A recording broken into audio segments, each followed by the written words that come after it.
कुछ kitchen tips मैं आज बताऊंगी जो आपके काम को सरल बना देगा। पर उसके पहले लाइक करें, शेयर करें और चैनल को सब्सक्राइब कर दीजिएगा। तो आज मैं आपके सामने बहुत ही अच्छी जुगाड़ लेके आई हूँ। तो मैंने एक ढक्कन लिया है और उसके ऊपर स्टील की चलनी रख दी है। अब चलनी के ऊपर मैंने पतला सा कपड़ा रख दिया है और उसके ऊपर रखा है फटा हुआ दूध को मैंने पानी से निकाल दिया और फिर उसको कपड़े में डालकर इस तरह से सारा पानी मैंने निकाल दिया है। अब पनीर को फैला देंगे और उसके ऊपर रखना है एक ढक्कन और उसके ऊपर एक वजनदार पत्थर रख देना है और इसे अब 3 घंटे के लिए छोड़ देना है। अब 3 घंटे के बाद में कपड़े को निकाल लें और बस इस पनीर को आप मनचाहे आकार में काट लें। लो, बन गया ना जुगाड़ से डेयरी जैसा पनीर। कुछ ना फेंके। अंगूर निकालने के बाद में जो ये डंडे बच जाते हैं इन्हें मैंने छाया में सुखा लिया। देखिए मस्त सूख गए हैं अच्छे से। और ये है गुंडे का, जो गुंडे इसमें लगे रहते हैं उन्हें मैंने निकाल दिया था। तो ये इनकी टोपी है गुंडे की। तो इसे मैंने एक साल पहले मैंने जब गुंडे लिए थे तब मैंने रखा था इसे संभाल कर। तो अब ये किस काम आएगा आप सोच रहे होंगे ना, तो मैं अभी बताती हूँ आपको। अब आप एक गमला लें थोड़ा चौड़े मुँह का, ये मैंने लिया है। अब इस गमले में अपनी क्रिएटिविटी दिखाइए इन सूखे हुए डंडों से और फिर इसे भी इसमें जमा देंगे। दिख रहा है ना, बिल्कुल नेचुरल लुक और कितना ब्यूटीफुल लग रहा है। कोई सोच भी नहीं सकता है इसको देखकर कि ये किससे बना हुआ है। और ये ख़राब नहीं होते हैं, सालों साल चलेंगे, ऐसे के ऐसे ही रहेंगे ये। देखिए मेरा 1 साल पुराने हैं ये गुंदे के, पर कुछ भी खराबी नहीं हुई इसमें। मैंने कुछ किया भी नहीं है, बिल्कुल नए जैसा है वैसा ही मैंने इसे रखा है। तो आप इसे एक बार ज़रूर ट्राई कर सकते हैं। तो दूसरे फ्लावर के साथ में मिक्स करके भी इसे बना सकते हैं। ये जो आप नीचे देख रहे हैं ना मट्टी का, ये भी आइसक्रीम में आया था तो उसे मैंने संभाल के रखा था। उसी में मैंने ये फूल को लगा दिया है ना घर को सजाने का मस्त तरीका। अक्सर नैपकिन वगैरह में इस तरह के टैग आ जाते हैं तो अपन इनको काट के फेंक देते हैं। कुर्ते में भी आते हैं ऐसे टैग और अपन काट के फेंक देते हैं। तो इसको फेंकना नहीं है और काटना भी नहीं है। क्या करना है, इसमें थोड़ा सा होल करना है इस तरह से, जैसे मैंने किया है।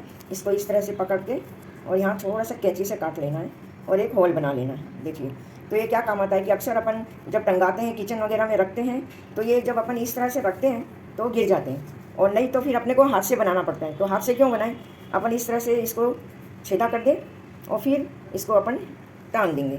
ये देखिए, ये मैं बता रही हूँ आपको, ये इस तरह से इसमें टांग दें। तो ये देखिए अब इससे अपन आराम से हाथ पहुँच सकते हैं या गिरेगा भी नहीं। है ना अपने काम को सरल बनाने का तरीका। ऐसे ही कुर्तों में भी आता है तो उसे भी मत काटें, उसे भी आप टंगा सकते हैं। पहले मैं इस तरह से आटा छानती थी तो मेरा आटा बाहर आ जाता था।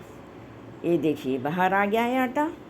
अब मैं इस तरीके से करती हूँ। छोटे बर्तन में आटा छानना हो तो ये तरीका बहुत अच्छा है। एक कटोरी में या ग्लास में किसी में भी आटा ले लो और इसको ऐसे उल्टा कर लो और फिर इसके बाद में इसको इस तरह से घुमा लो तो ये छन जाता है। देखो छन गया ये देखो, पूरा आटा छन जाता है और बिखरता नहीं है बाहर बिल्कुल। ना ग्रेट करेंगे और ना ही कूटेंगे और ना ही इसे काटेंगे। बस चम्मच में लहसुन को रख देना है और संसी की मदद से दबा दबा के इसको बहुत ही अच्छे से मैश कर लेना है। बस तो लीजिए, सब्जी में डालने को तैयार हो गया है लहसुन। है ना बहुत ही इजी तरीका। अब तो आप ज़रूर इसी तरीके से लहसुन को डालेंगे। मिर्चियों को लंबे समय तक अच्छा रखने के लिए इसके जो ऊपर के डंडे होते हैं ना, इनको निकाल के और फिर रखना चाहिए।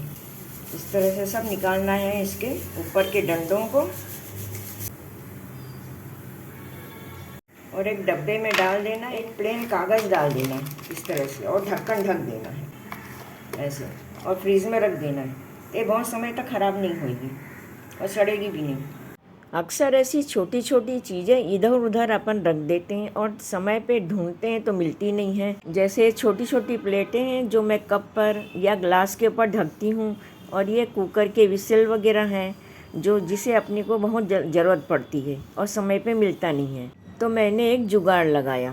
खाने वाना बाज़ार से ऑर्डर करते हैं तो कहीं ना कहीं से आते ही हैं। सारी प्लेटों को यहाँ पे जमा दूँगी और जो भी ये विसल हैं इनको यहाँ रख दूँगी इस तरह से। तो क्या होगा, ये प्लेटें भी नहीं गिरेंगी और ये सब व्यवस्थित रहेंगे इस तरह से। और भी कोई छोटी मोटी चीज़ें हैं जैसे लकड़ियाँ पड़ी हैं, जब अपन जमाते हैं कुल्फ़ी वगैरह कुछ भी, तो उसकी तो वो भी ऐसे साइड में रख सकते हैं। और भी कुछ छोटी चीज़ें हैं वो भी रख सकते हैं। तो देखिए कितना अच्छा क्लीन लग रहा है ना ये। और बस आप इसको कहीं पर भी प्लेस कर दो जहाँ भी आपको ज़रूरत है उधर। घर में ये सब चक्कू वगैरह जो रहते हैं, ये ब्रश हैं जो धोने के काम में आता है, जाली वगैरह, तो क्या करना है, ये इसी तरह से रखते हैं तो सही नहीं रहता है। तो मैंने ग्लास ली है, तो इससे कुछ काम की नहीं है ज़्यादा मेरे को, इसलिए मैं इसमें तो इन चक्कू वगैरह को इस तरह से अपन रख देंगे। तो चक्कू को जब भी आप रखें तो इस तरह से खड़ा नहीं रखें, इस तरह से रखें ताकि किसी को लगे नहीं। इस तरह से आप इसको सबको अरेंज कर लें। तो देखिए कितना अच्छा लग रहा है ना। अब इसे भी आप कहीं भी अपने प्लेटफॉर्म पर या कहीं भी रख सकते हैं। अक्सर सबके घर में इस तरह की बास्केट तो होती ही है, पर ये क्या होता है, बहुत समय बाद ये टूट जाती है। तो ये टूट जाती है तो क्या करना है, ये हिस्सा पूरा इसका निकाल देना है। तो देखिए मेरी एक बास्केट टूट गई थी पहले, तो मैंने इसको क्या करा कि इतना यहाँ से सारे इसके डंडे निकाल दिए थे, बहुत ही कमज़ोर हो गए थे तो अपने आप फट से निकल गए थे। और ये जो मैं नीचे का है मैंने इसको संभाल के रखा। तो ये देखिए इसमें जो स्टैंड भी रहते हैं, इसके कारण ये थोड़ा ज़मीन से ऊंचा रहता है। तो प्लेटफॉर्म के नीचे जो अलमारियाँ अपनी बनी होती हैं तो उनमें अपन चीज़ें रखते हैं, तो क्या होता है कि चींटियाँ वगैरह भी आ जाती हैं। तो मैंने इसके ऊपर में सब डब्बे, जो छोटे मोटे डब्बे वगैरह हैं, वो उन्हें रख दिए हैं, अरेंज कर लिया है मैंने। और इसके नीचे में मैंने जो लक्ष्मण रेखा थी वो खींच दिया है, जिससे चींटियाँ ऊपर नहीं आएंगी। तो ये बहुत ही अच्छा मुझे लगा।